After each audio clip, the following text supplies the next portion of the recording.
ሰላም ጤና ይስጥልኝ ውድ የሐሴ ስፖርት አድማጮች፣ በዛሬው ከስፖርት ማህደራችን በሁሉም የዓለም ዋንጫ የተሳተፋችሁ ብራዚልን እንመለከታለን። በስፋት የማስደምጣችሁ ይሆናል። አብራችሁ ይቆዩ።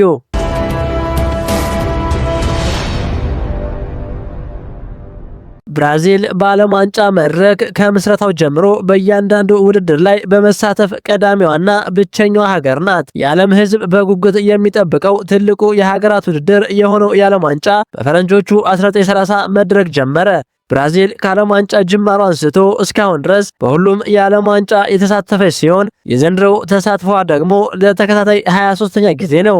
በዚህም ብራዚል በሁሉም የዓለም ዋንጫ ውድድር ላይ በመሳተፍና በተከታታይ ለበርካታ ጊዜ በመድረኩ በመገኘት ቀዳሚዋ ሀገር ናት። በዓለም ዋንጫ ታሪክ ብራዚል 5 ጊዜ ሻምፒዮን በመሆን ቀዳሚ ብሔራዊ ቡድን ስትሆን ለመጀመሪያ ጊዜ የዓለም ዋንጫን ያሳካችው በፈረንጆቹ 1958 ነበር።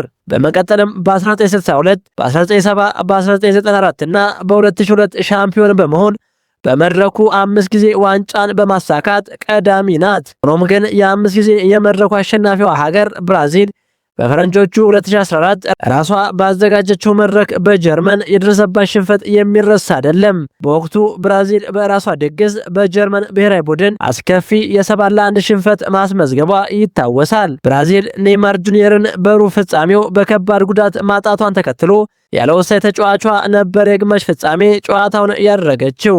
ብራዚል በ2014 የዓለም ዋንጫ በግማሽ ፍጻሜው በጀርመን ያልጠበቀችው ሽንፈት ማስተናገዷ የሚታወስ ሲሆን በስታዲየሙ የታደሙ የብራዚል ብሔራዊ ቡድን ደጋፊዎች በጭንቀት ተውጠውና በእንባ ታጅበው ተመሳስሎ የተሰራውን ዋንጫ አቅፈው ጨዋታውን መመልከታቸው አይዘነጋም። በወቅቱ ብሔራዊ ቡድኑን በአምበልነት እየመራ ወደ ሜዳ የገባው ዴቪድ ሉዊዝ በእንባ ታጅቦ ደጋፊዎቻቸውን ይቅርታ ጠይቋል። የብራዚል ብሔራዊ ቡድን ደጋፊዎችም የብሔራዊ ቡድናቸውን ማሊያ መሬት ላይ በመጣል የረጋገጡ ሲሆን ከዚያም አልፈው ማቃጠላቸው አይዘነጋም። ብራዚል በ2014 ዓለም ዋንጫ በግማሽ ፍጻሜው በጀርመን የደረሰባት አስከፊ ሽንፈት በዓለም ዋንጫ ውድድር ከማይረሱ ክስተቶች መካከል አንዱ ሆኖ በታሪክ ይታወሳል። ለመጨረሻ ጊዜ በፈረንጆቹ 2002 የዓለም ዋንጫን ያሳካችው ብራዚል ለስድስተኛ ጊዜ በመድረኩ ሻምፒዮን ለመሆን በ2026 የዓለም ዋንጫ የምታደርገው ጉዞ ይጠበቃል። በአሰልጣኝ ካርሎ አንቸሎቲ የሚመራው ብሔራዊ ቡድኑ ኔይማር ጁኒየርን በስብስብ ውስጥ ስታካትት ኦፕታ የ2026ቱን የዓለም ዋንጫ ያሳካል በሚል ባስቀመጠው ቅድመ ትንተና መሰረት ብራዚል 6ኛ ደረጃ ላይ ተቀምጣለች። ብራዚል የ2026 የዓለም ዋንጫ የምድብ የመጀመሪያ ጨዋታዋን የፊታችን ቅዳሜ ከሞሮኮ ጋር የምታደርግ ይሆናል።